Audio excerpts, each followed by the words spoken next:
संस्कृत अनुवाद चैप्टर 8। दोस्तों, इस चैप्टर में हम अधिकरण कारक को काफी विस्तार से समझेंगे। इसके अंतर्गत हम जानेंगे कि अधिकरण कारक क्या होता है, अधिकरण कारक में कौन सी विभक्ति होती है एवं सप्तमी विभक्ति का प्रयोग कहाँ कहाँ किया जाता है। तो फिर चलिए वीडियो शुरू करते हैं। अधिकरण कारक यानी कि सप्तमी विभक्ति। चलिए सबसे पहले हम जानते हैं कि ये अधिकरण कारक होता क्या है। तो परिभाषा कहता है आधारो अधिकरणम, यानी कि क्रिया का आधार जिस पर टिका होता है उसे अधिकरण कारक कहते हैं। कोई भी क्रिया हो उसका आधार जिस पर टिका होगा उसे हम अधिकरण कारक कहते हैं। आगे समझिए, आगे कहता है अधिकरणे सप्तमी, यानी कि अधिकरण कारक में सप्तमी विभक्ति होती है। हमने क्या सीखा कि क्रिया का आधार जिस पर टिका होगा उसे हम अधिकरण कारक कहेंगे और उस अधिकरण कारक में सप्तमी विभक्ति होती है। चलिए इसे उदाहरण से समझिए।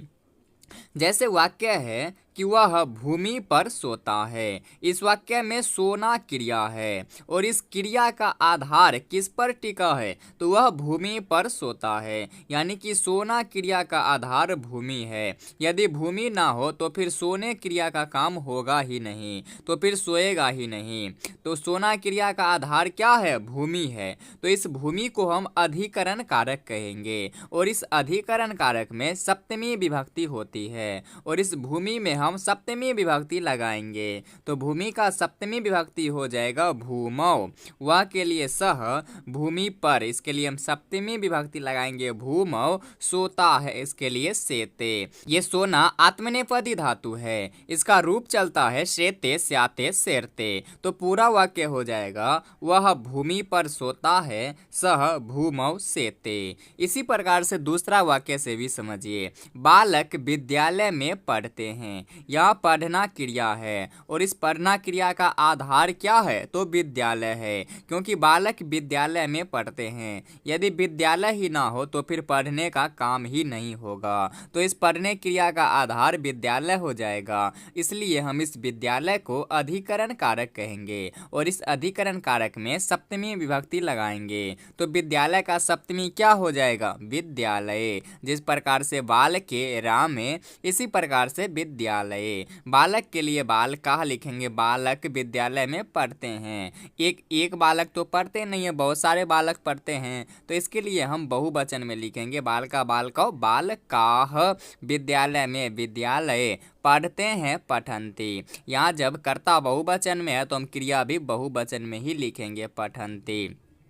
बालक विद्यालय में पढ़ते हैं, बालका विद्यालय पठन्ति। चलिए आगे समझिए। आगे कहता है यतश्च निर्धारणम, यानी कि अनेकों में से एक को चुना जाए उसमें सप्तमी विभक्ति होती है। यानी कि जब हम अनेकों में से एक को चुनेंगे तो उन अनेकों में हम सप्तमी विभक्ति लगाएंगे। जैसे कवियों में कालिदास श्रेष्ठ है।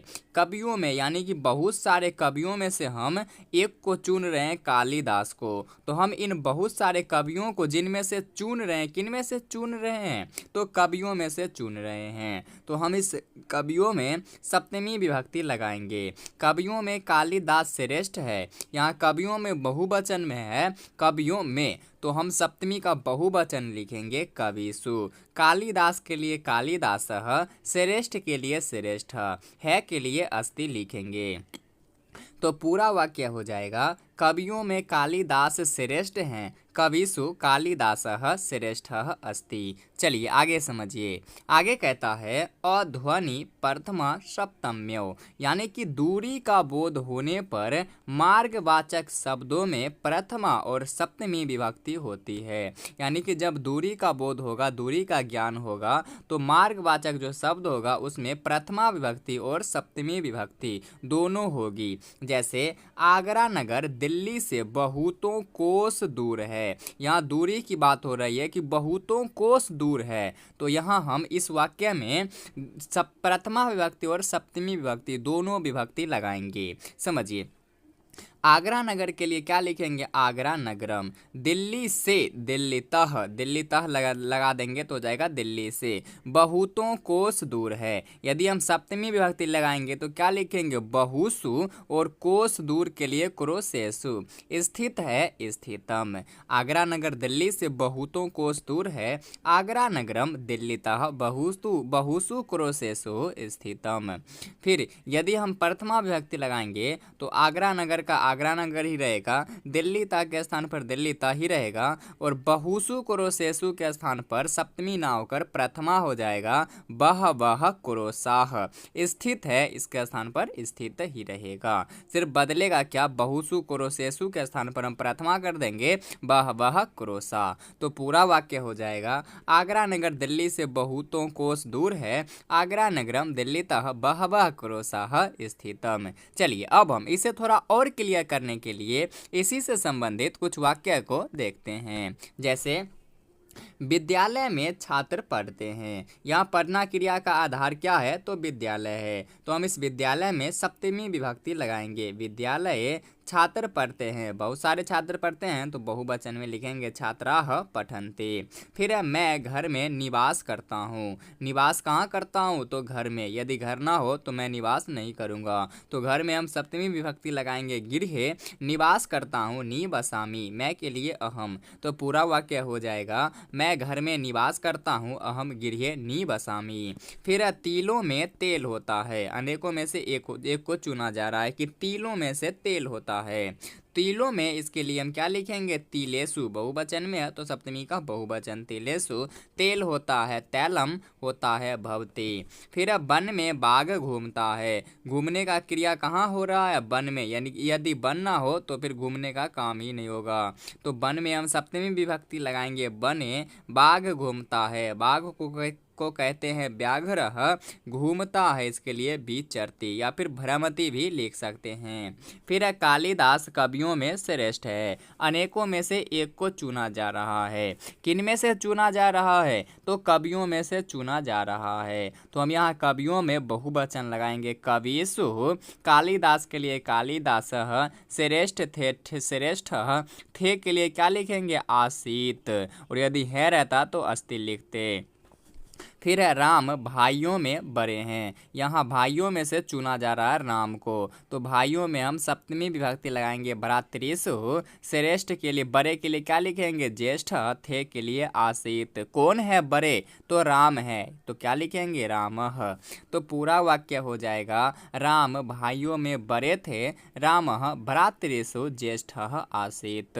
फिर है वह गणित में तीव्र बुद्धि वाला है, वह गणित में, यहाँ में कारक चिन्ह है तो हम सप्तमी लगाएंगे, गणित है, तीव्र बुद्धि वाला है, तीव्र बुद्धि है, तीव्र बुद्धि वाला को कहते हैं तीव्र बुद्धि, है के लिए अस्ति, वह के स्थान पर सह, तो पूरा वाक्य हो जाएगा, वह गणित में तीव्र बुद्धि वाला है, सह गणिते तीव्र बुद्धि अस्ति।